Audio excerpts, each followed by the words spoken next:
میں اسکول سے واپس آئی تو گھر میں قدم رکھتے ہی کانوں میں رونے کی آواز گونجی۔ عائشہ درد سے چیخ کر رو رہی تھی۔ اماں بھی سامنے کہیں دکھائی نہیں دے رہی تھیں۔ میں فوراً بھاگ کر کمرے میں آئی اور سامنے دیکھا تو عائشہ منہ کے بل فرش پر گری ہوئی تھی۔ اس کے ناک سے خون بہہ رہا تھا اور چند قطرے تو زمین پر سوکھ بھی چکے تھے۔ نہ جانے وہ کب سے فرش پر گری ہوئی بلک بلک کر رو رہی تھی۔ اب تو رو رو کر نڈھال سی ہو چکی تھی۔ میں نے آگے بڑھ کر اسے اٹھایا اور چپ کروانے لگی۔ اس کے ناک سے خون مسلسل بہہ جا رہا تھا۔ ابھی تو وہ بس 3 ماہ کی ہی تھی۔ مجھے فکر ہونے لگی۔ میں اماں کو آوازیں دینے لگی مگر وہ دوسرے کمرے میں بیٹھی نانی اماں سے باتوں میں مشغول تھیں۔ میری آواز سن کر موبائل رکھا اور وہاں پہنچیں۔ میں مارے خوف کے حواس باختہ ہو کر عائشہ کو اٹھائے ان سے کہنے لگی کہ عائشہ گر گئی ہے۔ اس کے ناک اور منہ سے خون آ رہا ہے۔ اماں اس کو ہسپتال لے کر چلیں۔ میری بات سن کر اماں کے ماتھے پر بل پڑے اور پھر بے دردی سے عائشہ کو مجھ سے چھین کر بستر پر پٹخ دیا۔ اماں نے اتنے زور سے اسے پٹخا تھا کہ وہ معصوم بچی 2 بار بستر سے اچھل کر واپس بستر پر گری تھی۔ اس بار اس کا روتے ہوئے سانس بھی نہیں پلٹ رہا تھا۔ اماں نے مجھے جھنجھوڑ کر کہا کہ کیا ہو گیا ہے؟ خون آ رہا ہے تو مری تو نہیں ہے نا؟ جب مر گئی تو جا کر دفنا دیں گے۔ مگر اس سے پہلے مجھے مت سناؤ کیا ہوا کیا نہیں۔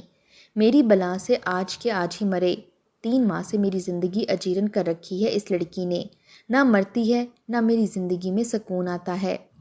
عائشہ مزید شدت سے بلند آواز میں رونے لگی تھی۔ اماں اس پھول سی بچی کو ڈانٹنے لگیں اور چپ ہو جانے کا کہنے لگیں، مگر وہ سمجھدار تھوڑی تھی کہ اماں سے ڈر کر چپ ہو جاتی۔ میری آنکھوں سے آنسو جاری ہوئے تھے۔ میں نے آگے بڑھ کر عائشہ کو اٹھایا اور اسے چپ کروانے لگی۔ اس کے ناک سے خون بہنا تو اب کم ہو چکا تھا مگر وہ تھوڑی تھوڑی دیر بعد مسلسل رو رہی تھی۔ میں نے اسے بچوں والا دودھ بنا کر پلایا تو وہ کچھ دیر کے لیے سکون سے سو گئی۔ نہ جانے کب سے بھوکی تھی۔ مجھے اس کی قسمت پر شدید افسوس ہو رہا تھا مگر اس سے بھی زیادہ اماں پر حیرانگی تھی۔ بھلا وہ ایک ماں ہو کر اتنی ظالم کیسے ہو سکتی ہیں؟ مانتی تھی کہ عائشہ ان کی سگی اولاد نہیں تھی، میرے چچا کی اولاد تھی، مگر اس کے باوجود کوئی اس حد تک پتھر دل کیسے ہو سکتا ہے جیسے میری اماں تھیں۔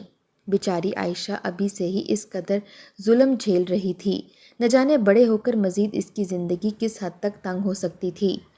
میری ماں کا لالچ انہیں اس حد تک لے جائے گا میں نے کبھی سوچا نہیں تھا۔ جب بھی وہ وقت یاد آتا ہے تو میرا دل پھٹنے لگتا ہے۔ میرے چچا سعودیہ میں ایک اچھی نوکری کیا کرتے تھے، ان کی تنخواہ اچھی تھی۔ چچا کی نسبت ہمارے حالات کچھ اچھے نہیں تھے۔ اماں ہر وقت ابا کو کوستی رہتی کہ کل اگر تم بھی 2 جماعتیں اور پڑھ لیتے تو آج اپنے بھائی کے ساتھ کام کر کے ہمیں بھی لاکھوں روپے بھیج رہے ہوتے۔ اماں کی بات سن کر ابا بس خاموش ہو کر رہ جاتے۔ میری چچی جو ہمارے گھر کے ساتھ ہی رہتی تھیں وہ حاملہ تھیں اور چچا نے فون پر اماں کو ذمہ داری سونپ رکھی تھی کہ وہ آخری مراحل میں چچی کا خیال رکھیں۔ منہ پر تو اماں چچا کو بھرپور تسلی دلا دیتی مگر حقیقت میں وہ اندر ہی اندر ان سے حسد کرتی تھیں۔ ایک روز چچی کی طبیعت خراب ہوئی تو وہ بمشکل چلتے ہوئے ہمارے گھر آئیں اور اماں کو آوازیں دینے لگیں۔ اماں نے چچی کو دیکھا تو ہسپتال لے جانے کی بجائے گاؤں کی دائی کو بلانے چلی گئیں۔ چچی پریشان حال اماں کو دیکھنے لگیں کیونکہ چچا نے اس وقت کے لیے لاکھوں روپے بھجوائے تھے تاکہ چچی کی ڈیلیوری بڑے ہسپتال میں ہو سکے، مگر وہ سارے پیسے اماں نے چچی سے تو لے لیے مگر ہسپتال لے جانے کی بجائے انہیں گاؤں کی دائی کے ساتھ کمرے میں بھیج دیا۔ کچھ دیر بعد دائی باہر نکلی تو اس کے ہاتھ میں بچہ تھا جسے وہ اماں کو تھماتے ہوئے بولی کہ مبارک ہو، بھتیجی ہوئی ہے۔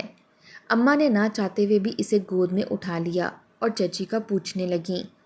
دائی کے چہرے کے زاویے بگڑے اور سٹپٹا کر بولی کہ وہ ابھی تک بے ہوش ہے، بہتر ہے کہ اسے ہسپتال لے جائیں، اس کی طبیعت خراب لگتی ہے۔ اناڑی دائی خود بھی ہڑبڑا رہی تھی، نہ جانے کس عورت کو اماں دائی بنا کر معصوم چچی کے لیے لے آئی تھیں۔ اماں نے جب چچی کی حالت دیکھی تو وہ نیم بے ہوشی کی حالت میں کرا رہی تھیں مگر اماں نے انہیں ڈاکٹر کے پاس لے جانے کی بجائے وہیں پڑے رہنے دیا۔ کچھ دیر بعد چچی فوت ہو گئیں اور جیسے ہی فوت ہوئیں اماں نے دھاڑے مار مار کر پورے گاؤں کو اکٹھا کر لیا۔ جب چچا کا سعودیہ سے فون آیا تو اماں رو رو کر بتانے لگیں کہ تمہاری بیوی بچی کو جنم دیتے وفات پا چکی ہے۔ جب چچا نے یہ سنا تو وہ بہت روئے تھے۔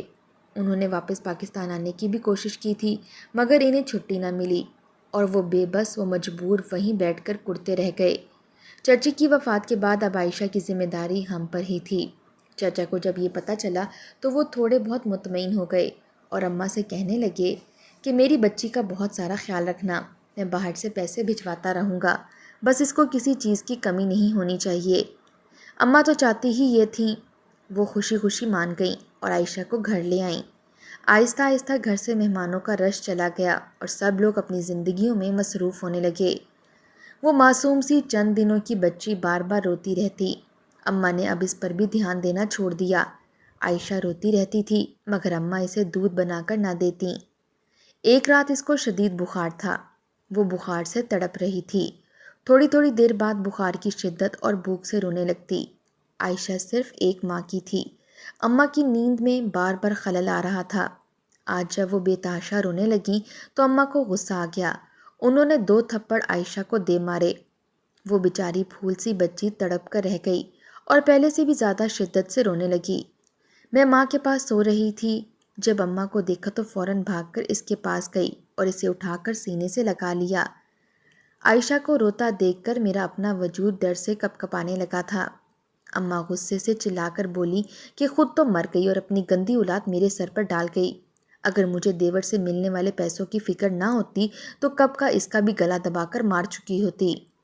اماں کے منہ سے معصوم بچی کے لیے ایسے الفاظ سن کر میرے ہوش اڑ چکے تھے۔ میری اماں سخت مزاج تو تھیں مگر اس حد تک سخت ہو سکتی تھیں میں نے کبھی سوچا نہیں تھا۔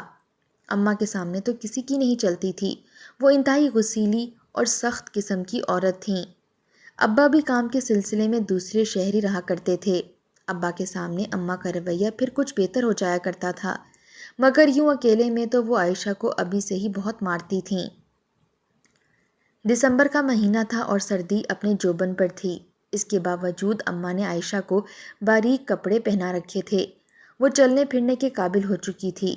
سارا دن صحن میں پھرتی رہتی اور پانی میں ہاتھ مارتی رہتی۔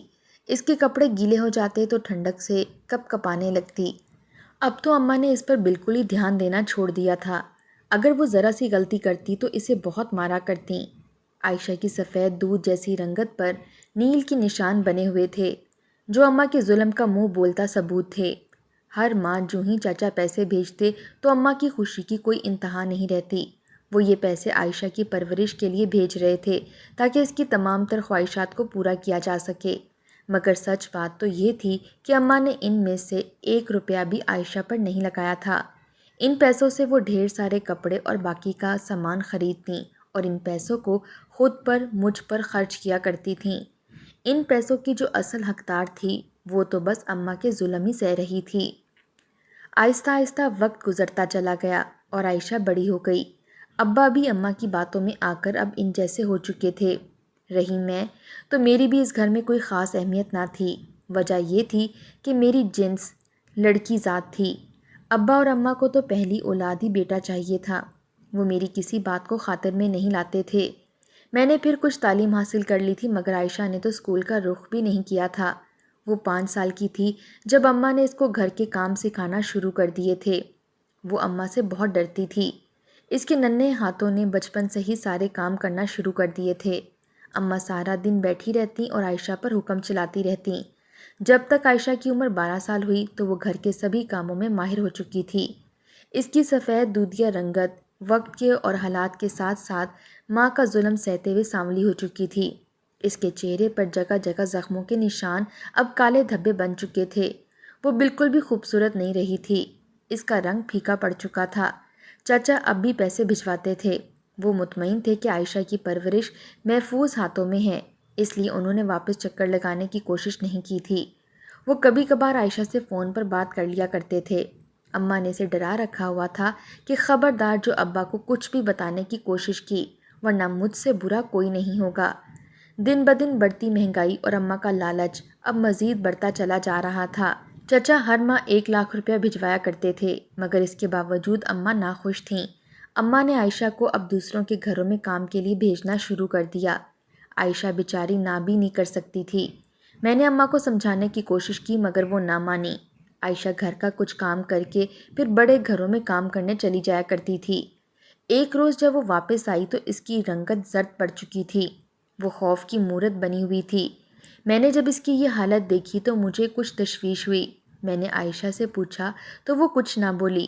وہ سارا دن بجھی بجھی رہی اور اماں کی باتیں سنتی رہی۔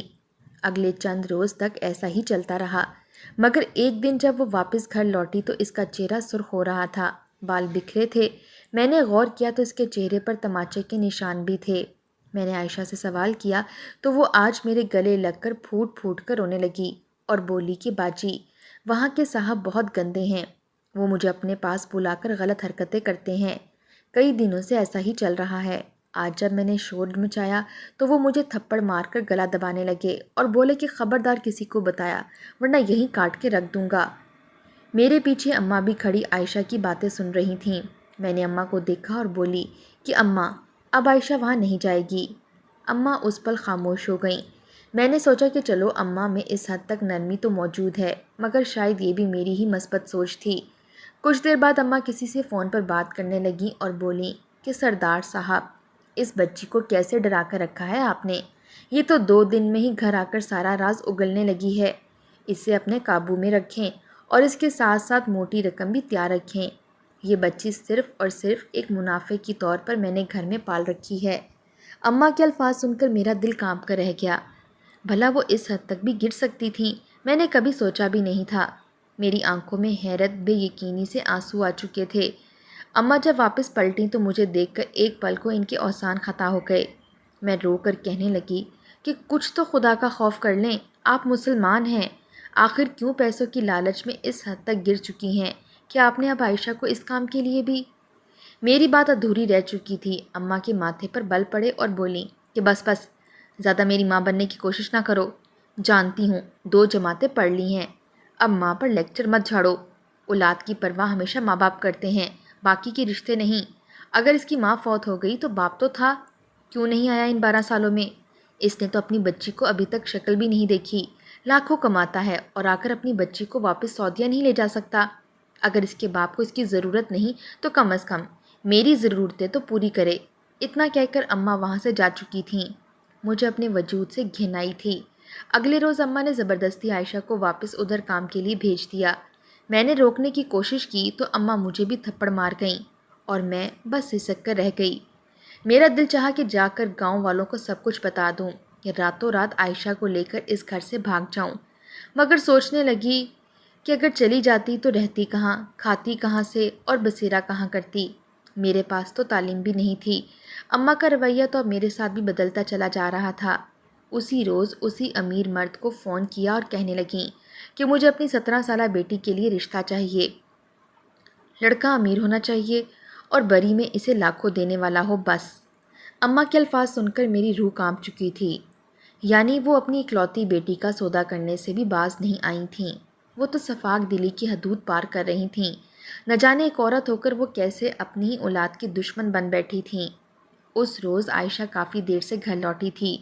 جو ہی گھر کے اندر داخل ہوئی تو اوندھے منہ زمین پر گر گئی۔ اس کی حالت بہت خراب ہو رہی تھی۔ میں نے دیکھا تو فوراً اس تک پہنچی اور اٹھا کر کمرے میں لے آئی۔ اس کا وجود دیکھا تو میرے رونگٹے کھڑے ہو گئے۔ وہی ہوا جس کا ڈر تھا۔ عائشہ کا چہرہ جگہ جگہ سے زخموں سے بھرا ہوا تھا۔ اس کے وجود پر موجود کپڑے جگہ جگہ سے پھٹے ہوئے تھے۔ میں سمجھ چکی تھی کہ آج اس کے ساتھ سردار نے زیادتی کی ہے۔ وہ بے ہوش تھی، مگر اماں نے بھنک تک نہ لگنے دی اور گھر میں ہی عائشہ کو دوا دے کر ٹھیک کرنے لگیں۔ عائشہ کی یہ حالت دیکھ کر میرا دل خون کے آنسو رو رہا تھا۔ جب عائشہ ہوش میں آئی تو رو رو کر مجھے ساری ردات سنانے لگی۔ میں اسے سینے سے لگا کر کتنی ہی دیر روتی رہی۔ اس سے تو اچھا تھا کہ وہ پیدا ہونے سے پہلے ہی مر جاتی، کم از کم موت سے بھی بدتر زندگی تو نہ اسے جھیلنا پڑتی۔ کئی روز تک عائشہ کی طبیعت خراب رہی۔ وہ بخار میں تڑپتی رہی۔ اماں کے ہاتھ پاؤں پھولتے جا رہے تھے۔ ابا بھی شہر سے واپس آ چکے تھے۔ جب انہوں نے عائشہ کی طبیعت خراب دیکھی تو اماں سے سوال کرنے لگے، مگر اماں نے ان کو کوئی تسلی بخش جواب نہ دیا۔ انہوں نے مجھے اور عائشہ کو بھی منع کر دیا تھا کہ ہم ابا کو کچھ نہ بتائیں، ورنہ ہمارے لیے اچھا نہیں ہوگا۔ چند دن یوں ہی گزرے تو عائشہ کی طبیعت مزید خراب ہونے لگی۔ سارا دن اسے چکر آتے رہتے اور وہ چکرا کر گر جاتی۔ اسے ہر وقت قے اور متلی سی محسوس ہونے لگی۔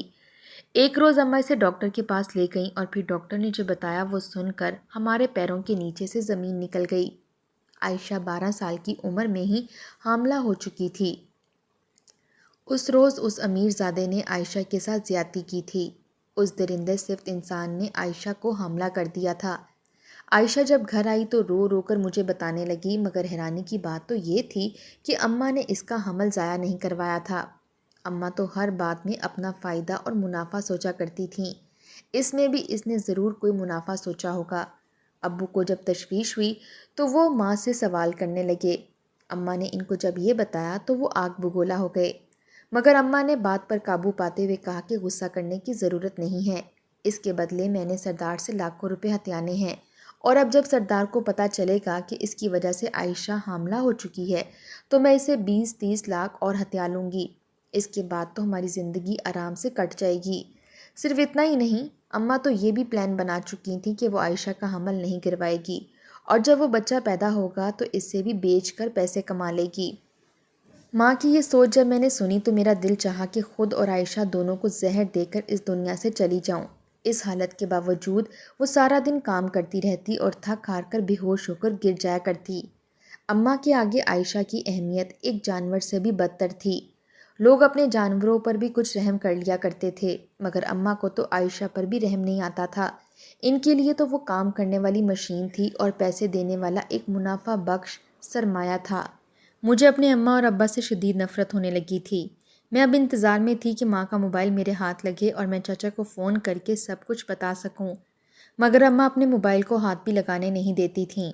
جو ہی وقت گزرتا گیا اور عائشہ کی ڈیلیوری کا وقت نزدیک آتا گیا، وہ معصوم سی بچی کبھی کبھار درد سے چلانے لگتی، مگر اماں اسے بغیر کوئی ہدایت دیے ہی وہیں پڑے رہنے دیتیں۔ ایک روز رات کے 1 بجے تھے جب عائشہ کی طبیعت بے تحاشا خراب ہو گئی۔ وہ درد سے چلانے لگی۔ میں نے فوراً جا کر اماں کو جگایا تو وہ بھی ہڑبڑا کر اٹھ بیٹھیں۔ جب عائشہ کی خراب طبیعت دیکھی تو فوراً بولیں کہ یہ سب ڈرامے ہیں، ابھی تو اس کا 7واں مہینہ چل رہا ہے، اتنا شور کیوں مچا رہی ہے؟ مگر اس کی طبیعت مزید غیر ہوتی چلی جا رہی تھی۔ میں ماں کے پیروں میں گر گئی اور رو رو کر کہنے لگی کہ خدا کا واسطہ ہے آپ کو، آپ کے پیسوں کی ہی قسم، جس کی خاطر آپ نے عائشہ جیسی معصوم بچی کی زندگی برباد کر دی ہے، اسے لے جائیں ہسپتال تاکہ اس کا علاج ہو سکے۔ میں جانتی تھی اماں کے لیے پیسوں سے بڑھ کر کچھ نہیں ہے، لہٰذا وہ اس کو لے کر ہسپتال چلی گئیں۔ ابا بھی ساتھ ہی موجود تھے۔ عائشہ کتنے ہی روز تک ہسپتال میں داخل رہی۔ اس کی طبیعت بہت خراب تھی۔